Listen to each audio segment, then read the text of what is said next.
When you create a new repository with Copia, a new file called gitignore is automatically generated. This file tells Git what types of files don't need to be tracked locally or pushed to the remote repository.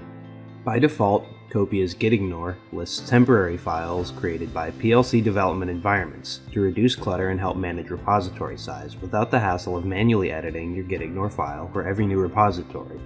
However, even with these robust default settings, you may find it useful to add to this file in some cases. For example, if you keep notes for your own use in your project folder, you may want these files excluded from tracking. Or if your team maintains project documentation alongside PLC code, your text editor will likely create temporary files that shouldn't be tracked by Git. To add to your repository's gitignore file, open it in any text editor like Microsoft Notepad. Add a new line and type in a pattern for Git to match. You can type in an entire case-sensitive file name to ignore specific files, or you can add an asterisk as a wildcard. This lets you ignore files with a specific extension or files containing a specific pattern, such as the pattern shown to ignore temporary files from Microsoft Office. Files and file types can also be added to your gitignore directly from Copia's desktop app.